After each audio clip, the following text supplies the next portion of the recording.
देखिए, हम लोग पढ़ रहे थे संसाधन। तो इसमें आप लोग का बहुत अच्छा सा नोट्स हम तैयार किए हैं कि हमारे पर्यावरण में उपलब्ध प्रत्येक वस्तु जो हमारी आवश्यकताओं को पूरा करने में उपयोग की जाती है और जिनको बनाने के लिए हमारे पास तकनीक मतलब कहें तो मशीन उपलब्ध है जो आर्थिक रूप से संभाव्य का अर्थ हुआ कि जैसे जो हम लोग को उपलब्ध हो जाए, जिसका हम लोग उपयोग कर सकते हैं, जो हमारे लायक हो। और सांस्कृतिक रूप से मतलब सभी लोग मान्य है, मतलब सभी लोगों को इसका उपयोग करने के लिए फ्री है। उसी को हम लोग क्या कहते हैं? संसाधन कहते हैं। ऐसे आप लोग समझ सकते हैं हमारे पर्यावरण में उपलब्ध प्रत्येक वस्तु जो है हमारी आवश्यकताओं को पूरा करने में उपयोगी की जाती है।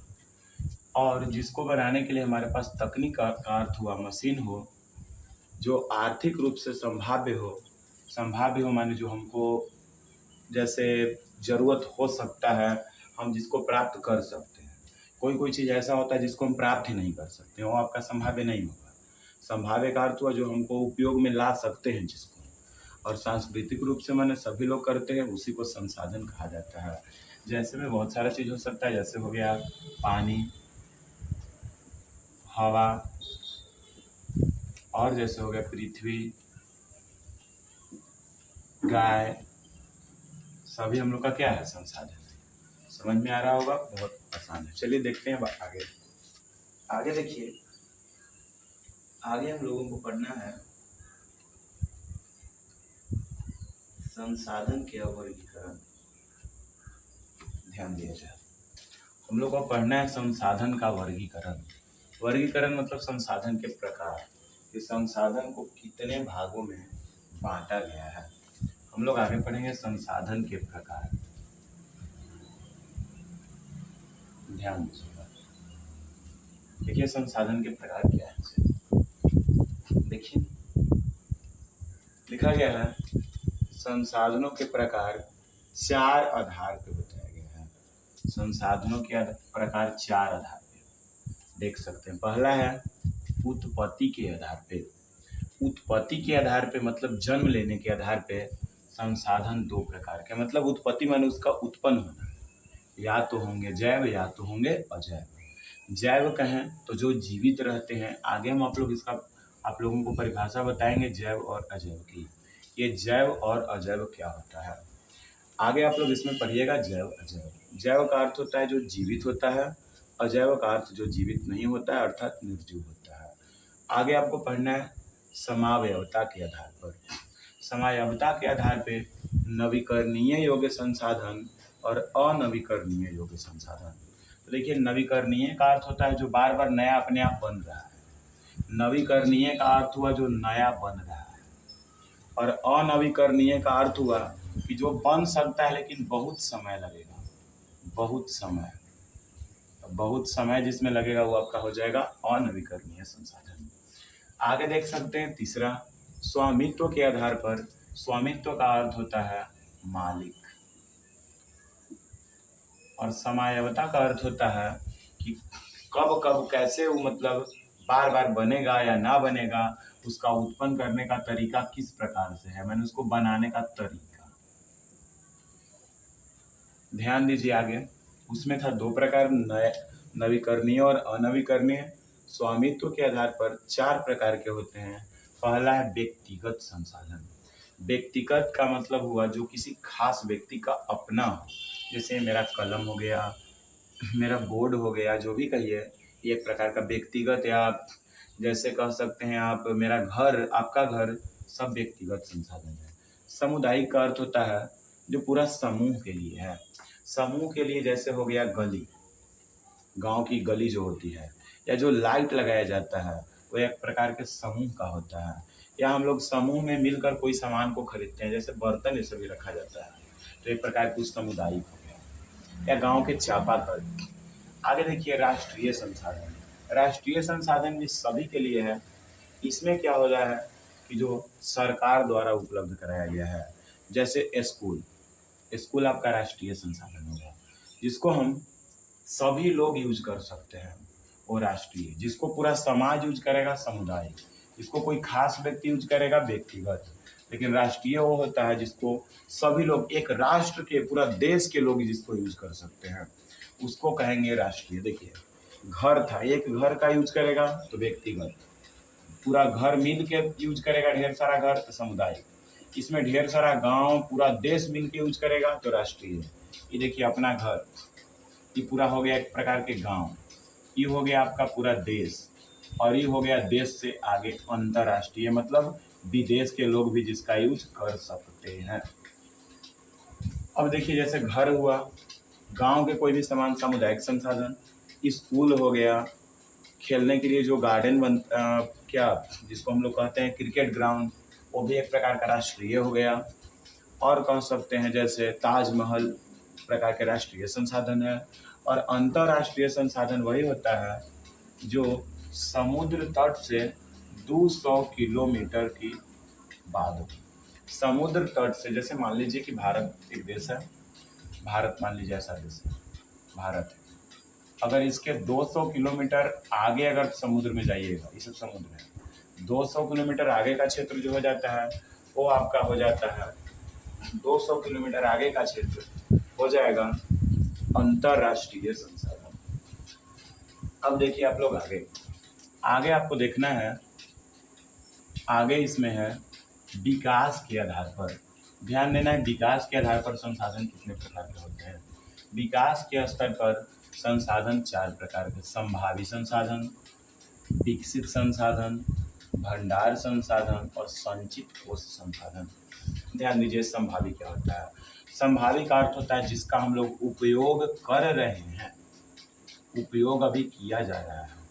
विकसित संसाधन का अर्थ होता है जिसका, एक मिनट, संभावी संसाधन का अर्थ होता है जिसका उपयोग कर सकते हैं, कर सकते हैं, अभी कर नहीं रहे हैं लेकिन संभव है कि कर सकते हैं। तो जब कर सकते हैं तो हो गया संभावी। विकसित संसाधन का अर्थ होता है जिसका उपयोग अभी कर रहे हैं, वो आपका हो गया विकसित संसाधन। एक होता है भंडार। भंडार का अर्थ होता है कि जो हमारे पास संसाधन उपलब्ध है लेकिन हमको तरीका पता नहीं है, हम लोग को तरीका नहीं पता है कि कैसे उसको हम उपयोग करें। समझिए कि हमारे पास संसाधन है, वो चीज़ है, लेकिन हमारे पास मशीन नहीं है। तो मशीन नहीं है तो कौन संसाधन कहलाएगा? भंडार संसाधन। जैसे आप लोग सुने होंगे पानी में हाइड्रोजन की मात्रा होती है, तो हाइड्रोजन भी एक प्रकार के गैस है, ईंधन के रूप में इसका भी उपयोग कर सकते हैं। लेकिन हम लोगों के पास पानी से हाइड्रोजन को अलग करने का कोई तरीका नहीं है, जिससे हम लोग अच्छे तरीके से इसको ईंधन के रूप में उपयोग नहीं कर रहे हैं। अगर जिस दिन करने लगेंगे वो हमारा विकसित संसाधन हो जाएगा, लेकिन अभी नहीं कर पा रहे हैं तो भंडार संसाधन कहलाएगा। आगे देखिए एक होता है संचित कोष संसाधन। संचित कोष संसाधन का अर्थ होता है कि जिसका उपयोग किया जा सकता है लेकिन हम लोग कर नहीं रहे। जैसे मान लीजिए पानी से बिजली बनाना, पानी से बिजली बनाया जा सकता है लेकिन हम लोग अक्सर इसका उपयोग ही नहीं कर रहे हैं। मतलब हम लोग एक प्रकार के गलती कर रहे हैं। अगर इसी को अच्छे से उपयोग करेंगे तो हमारा कोयला बर्बाद नहीं होगा। लेकिन पानी का उपयोग हम लोग बिजली बनाने में ज़्यादा नहीं करते क्योंकि उसमें बहुत कम बिजली मिल पाती है। लेकिन अगर ज़्यादा तौर पे किया जाए तो संभव हो सकता है, लेकिन फिर भी हम लोग नहीं करते हैं। तो देखिए यहाँ तक आप लोगों ने चारों आधार के संसाधन को समझ लिया। ऊपर हो गया टोटल 2 संसाधन, 3 4 4 4 8 8 4 12, टोटल आपके संसाधन 12 हो गए। नीचे देखा जाए, देखिए जैव संसाधन, अजैव संसाधन, नवीकरणीय योग्य संसाधन, अनवीकरणीय योग्य संसाधन, आगे है व्यक्तिगत संसाधन, उसके बाद है सामुदायिक संसाधन, राष्ट्रीय संसाधन, और फिर नीचे है संभावी संसाधन। आगे है विकसित संसाधन, भंडार संसाधन और एक संचित कोष संसाधन। देखिए 11 संचित कोष संसाधन होगा।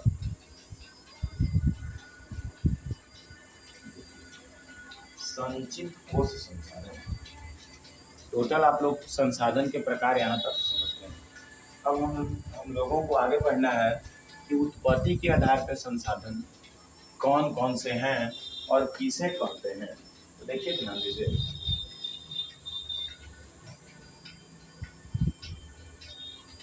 उत्पत्ति के आधार पर संसाधन दो प्रकार के, जैव संसाधन और अजैव संसाधन। जैव संसाधन वे संसाधन जो जीव मंडल में जीवन लिए जाते हैं तथा जो सजीव होते हैं। आप लोग मेन यही याद कीजिएगा, सजीव। जो संसाधन सजीव होते हैं उसे हम लोग जैव संसाधन कहते हैं। जो सजीव होते हैं उसे क्या कहेंगे? जैव संसाधन कहेंगे। और जो संसाधन निर्जीव होंगे, जैसे आप लोग देखिए नीचे, अजैव संसाधन वे संसाधन जो निर्जीव होते हैं, जिसमें जीवन नहीं होता है। जिसमें जीवन होता है तो हो गया जैव, और जिसमें जीवन नहीं होता है उसे अजीव संसाधन या अजैव संसाधन कहते हैं। थोड़ा सा जैसे तो इसके उदाहरण पे बात किया जाए, मनुष्य एक प्रकार का सजीव है तो हो गया जैव संसाधन। वनस्पति जात मतलब कहिए पेड़ पौधे, पूरे पेड़ पौधे ये आपके जैव संसाधन है। प्राणी जात पूरा जितने भी जीव जंतु सब हो गए जैव संसाधन है। मत्स्य मतलब कहें तो मछली। पशुधन मतलब पशु, सभी कैसे संसाधन है? जैव संसाधन है। और नीचे हम लिखे हैं अजैव संसाधन, वे संसाधन जो निर्जीव होते हैं, जिनमें जीवन नहीं होता है, उसे हम लोग अजैव संसाधन कहते हैं। जैसे देख सकते हैं चट्टान, धातु, ईंट, पत्थर जो भी हो गया, ये एक प्रकार का आपका अजैव संसाधन है। चलिए आगे हम लोग को पढ़ना है समायवता के आधार पर। समायवता के आधार पर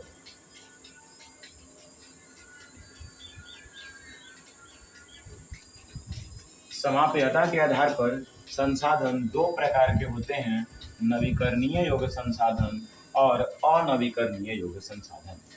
इसमें कहा गया है नवीकरणीय योग्य में कि वे संसाधन जिन्हें पुनः उत्पन्न किया जा सकता है, अर्थात कहें तो जिनको बार बार बनाया जा सकता है और ये कभी खत्म नहीं होते हैं। ध्यान दीजिएगा, नवीकरणीय जो रहेगा कभी खत्म नहीं होते हैं, अर्थात नया नया बनते जाते हैं। उसी को हम लोग जो प्राकृतिक रूप में पाया जाता है उसी को हम लोग नवीकरणीय संसाधन कहते हैं। जैसे देख लीजिए सौर ऊर्जा, सूर्य के प्रकाश से जो प्राप्त होता है उसे हम लोग सौर ऊर्जा कहते हैं, ये कभी खत्म होने वाला नहीं है। पवन ऊर्जा, हवा भी कभी खत्म होने वाला नहीं है। जल भी कभी खत्म होने वाला नहीं है, लेकिन हम लोग पढ़े हैं कि जल को ज़्यादा बर्बाद नहीं करना चाहिए, खत्म हो जाएगा। क्या प्रकार का जल खत्म नहीं होगा, पीने लायक जल खत्म हो सकता है। ये आपका जल बहुत सारा है, कभी खत्म होने वाला नहीं है।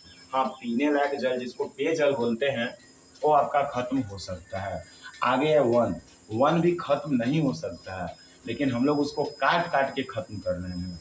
एवं वन्य जीवन, वन में जो भी जितने भी जीव जंतु रहते हैं वो भी खत्म होने वाले नहीं हैं, लेकिन हम लोग उनको जंगल काट के उनको संकट में डाल दे रहे हैं।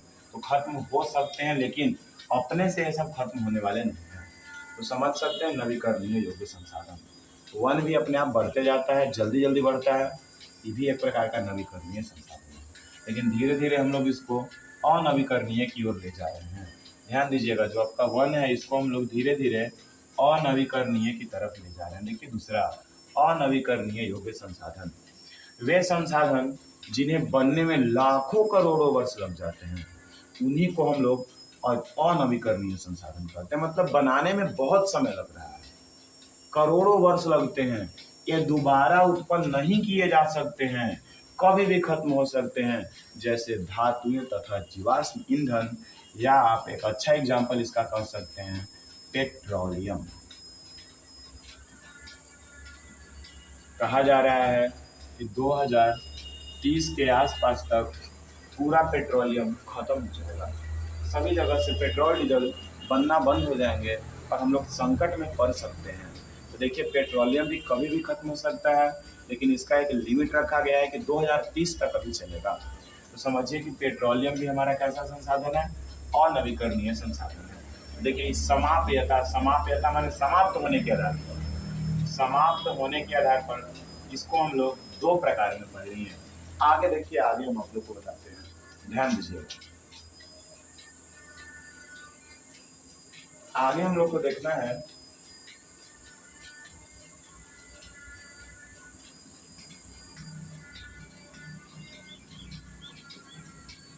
स्वामित्व के आधार पर। देखिए आगे आपका तीसरा पॉइंट स्वामित्व के आधार पर। स्वामित्व के आधार पर संसाधन चार प्रकार के होते हैं, लेकिन अभी आप लोग को बस दो दिखाई दे रहा है, दो और नीचे दिखाएंगे। पहला हो गया व्यक्तिगत संसाधन। आप लोग को बताया था जिन संसाधनों का स्वामित्व निजी व्यक्ति होता है, जैसे कोई खास व्यक्ति होता है, निजी व्यक्तियों के हाथ में होता है। जिन संसाधनों का स्वामित्व निजी व्यक्ति के हाथ में, मतलब कोई खास व्यक्ति उसका स्वामी है। स्वामी का अर्थ हुआ मालिक। जैसे भूखंड, भूखंड का अर्थ हुआ भूमि का टुकड़ा। घर, अन्य जायदाद मालिक निजी व्यक्ति होते हैं। जैसे अपना घर का कोई निजी व्यक्ति मालिक होता है, तो घर ये सब आपका व्यक्तिगत संसाधन हो गया। एक होता है सामुदायिक स्वामित्व वाले संसाधन। सामुदायिक का मतलब जिसका पूरा समाज उपयोग कर रहे हैं। जैसे देखिए, जिन संसाधनों का स्वामित्व समुदाय के सभी सदस्य होते हैं, यानी पूरा समाज होता है, जब समाज पूरा उसका मालिक रहेगा तो वैसे संसाधन को सामुदायिक संसाधन कहते हैं। जैसे सार्वजनिक पार्क, पिकनिक स्थल, खेल का मैदान, एक प्रकार के सब क्या है, सामुदायिक संसाधन है। और भी जैसे हो सकता है गली, रोड, एक प्रकार के हम लोग का सामुदायिक संसाधन है। वो राष्ट्रीय संसाधन भी हो सकता है। चलिए हम लोग देखते हैं आगे।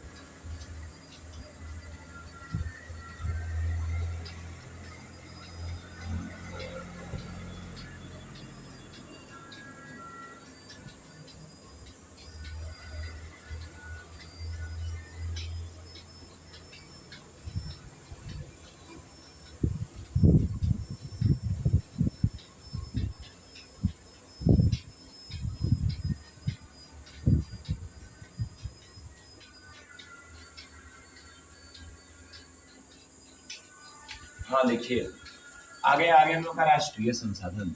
तीसरा, स्वामित्व के आधार पे हम लोग सामुदायिक तक पढ़ लिए। पहला था हमारा कोई निजी व्यक्ति के जो हाथ में रहेगा, उसको हम लोग कहे थे जैसे कोई खास व्यक्ति के हाथ में जो मालिक हो, तो व्यक्तिगत संसाधन हो गया। लेकिन ये हमारा सामुदायिक संसाधन था, जो पूरा समाज जिसका मालिक होता है। आगे हम लोग को तीसरा पढ़ना है राष्ट्रीय संसाधन। देश में पाए जाने वाले सारे संसाधन राष्ट्रीय संसाधन कहलाते हैं। जो देश स्तर पे पाए जाते हैं उन्हें हम लोग राष्ट्रीय संसाधन कहते हैं। जैसे कहा जा सकता है स्कूल, स्कूल हो सकता है, पंचायत भवन या थाना, पुलिस थाना, एक प्रकार का राष्ट्रीय है। और हो सकता है जैसे बड़ा सा कोई गांधी मैदान ले लें, गांधी मैदान, ये भी एक प्रकार का क्या है, राष्ट्रीय संसाधन है, यानी जो पूरा देश के लिए उपयोग हो। जैसे कह सकते हैं और ताजमहल एक प्रकार के राष्ट्रीय संसाधन है, जिसके मतलब मालिक राष्ट्र हो। राष्ट्र मतलब कोई एक पूरा देश मालिक हो, जैसे प्रधानमंत्री हो गए, ये सब जिनका मालिक हो कहलाएगा आपका राष्ट्रीय संसाधन। नीचे देखिए, नीचे है अंतरराष्ट्रीय संसाधन। तो अंतरराष्ट्रीय संसाधन किसे कहते हैं, समुद्र तट रेखा से 200 किलोमीटर की दूरी, जिसको हम लोग कहते हैं अपवर्जक आर्थिक क्षेत्र। जैसे मान लिया जाए ये भारत देश है, ये पूरा समुद्र है, तो 200 किलोमीटर तक जाएंगे तो ये भारत का क्षेत्र आएगा, 200 किलोमीटर तक के क्षेत्र। लेकिन उसके बाद जो क्षेत्र आएगा, उसके बाद वाला क्षेत्र अंतरराष्ट्रीय संसाधन कहलाता है। 200 किलोमीटर की दूरी तक समुद्र वाला अपवर्जक आर्थिक क्षेत्र कहलाता है।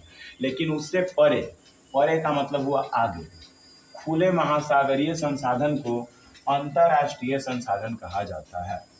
देख लीजिए, इन संसाधनों को अंतरराष्ट्रीय संस्थाओं की सहमति के बिना उपयोग नहीं किया जा सकता है।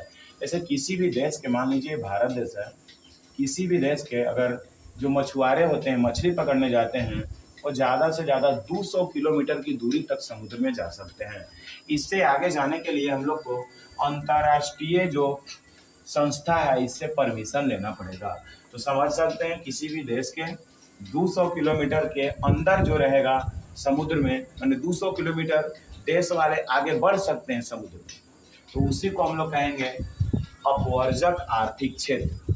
जैसा कि आप समझ सकते हैं, देखिए एक फिगर हम बनाए हैं, मान लीजिए यहाँ तक भारत का जगह है, 200 किलोमीटर यहाँ तक होगा, तो ये आपका अपवर्जक आर्थिक क्षेत्र है 200 किलोमीटर समुद्र में, और इससे आगे जाइएगा तो ये आपका अंतर्राष्ट्रीय संसाधन। यहाँ तक आप लोगों को बहुत अच्छे से समझ में आ गया होगा।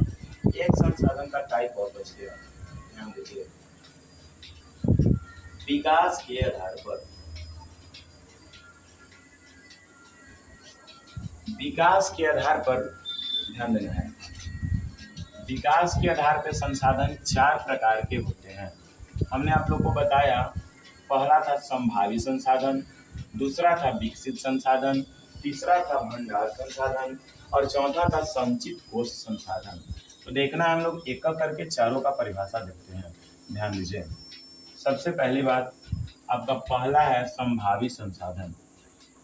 वैसे संसाधन जो किसी प्रदेश में विद्यमान होते हैं, यानी कोई देश में उपस्थित रहते हैं, परंतु इनका उपयोग नहीं किया गया है। ऐसे संसाधन जिनका उपयोग नहीं किया गया है उसको हम लोग संभावी संसाधन कहते हैं। जिनका उपयोग नहीं किया गया है उन्हें क्या कहेंगे? संभावी संसाधन कहते हैं। जैसे देख सकते हैं, भारत के पश्चिमी भाग राजस्थान एवं गुजरात में पवन, राजस्थान की हवाएं बहुत तेज चलती है, लेकिन हम लोग उसका उपयोग ही नहीं करते। सौर ऊर्जा का उतना भी उपयोग नहीं अब कर रहे हैं, तो ये सब हम लोग का क्या हो गया? संभावी संसाधन। और भी जैसे बहुत सारे चीज़ हैं, जैसे लद्दाख में मिलने वाला यूरेनियम जिसका उपयोग अभी उतना नहीं किया जा रहा है, तो एक प्रकार का हमारा संभावी संसाधन है। दूसरा देखिए विकसित संसाधन। वैसे संसाधन जिनका सर्वेक्षण किया जा चुका है, अर्थात जिनको अच्छा तरीका से बना दिया गया है और जिनके उपयोग की गुणवत्ता और मात्रा निर्धारित की जा चुकी है। जैसे देखिए, बात समझिएगा आप लोग, अगर किसी भी चीज़ का हम लोग उपयोग नहीं कर रहे हैं तो हम लोग उसकी मात्रा नहीं देखते हैं कि मात्रा बच रहा है कि नहीं बच रहा है, लेकिन जिसका हम लोग उपयोग करते हैं उसकी मात्रा देखते हैं कि कितना अभी बचा हुआ है। जैसे कोयला या पेट्रोलियम, तो जैसे हम आप लोग को बताएं कि पेट्रोलियम ज़्यादा से ज़्यादा 30 वर्ष तक और रह सकता है। तो अगर 30 वर्ष की बात की है 2030 तक, तो 2030 तक की बात किए हैं, तो आप समझ सकते हैं कि 2030 तक के लिए हम लोग इसको पता किए हैं, यानी जिसकी मात्रा को हम लोग निर्धारित कर चुके हैं कि कितना वो बचल है, तो वो आपका विकसित संसाधन कहलाएगा। और जिसकी मात्रा हमको पता नहीं है कि कितना है, अभी कितना बचा हुआ है, जिसका उपयोग नहीं कर रहे हैं, तो कहलाएगा संभावी संसाधन। ये दोनों संसाधन कंप्लीट हो गए।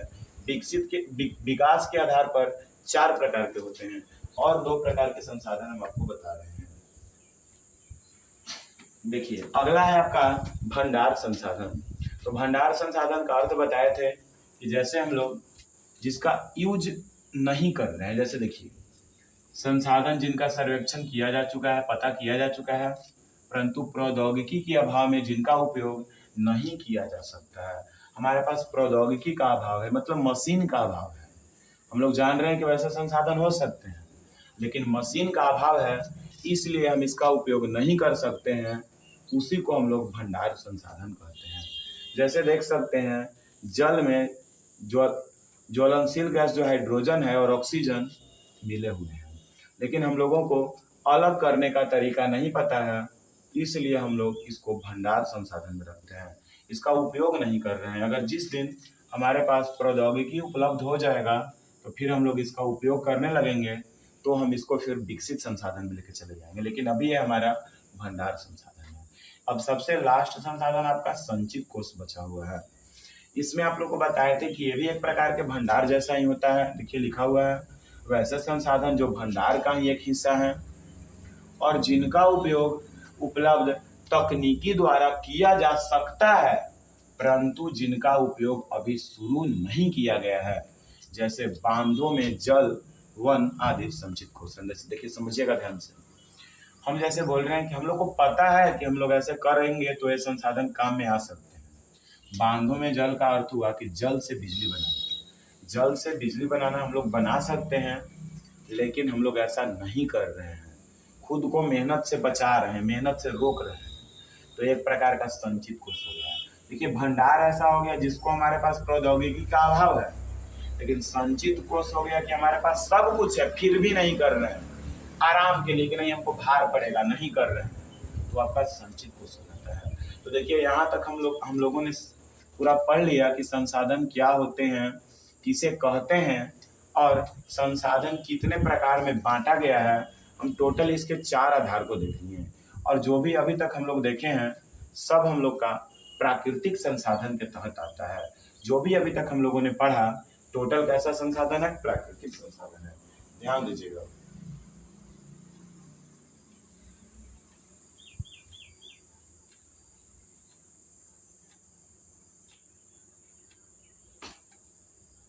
देखिए जो भी है सब हम लोग 4 इसका आधार पढ़े हैं, सब प्राकृतिक संसाधन का एक रूप है। मानव संसाधन एक है मानवीय संसाधन जो कि बहुत छोटा है, इसकी बात हम लोग अगले वीडियो में करेंगे। इस वीडियो में हम लोग यहीं तक पढ़ेंगे।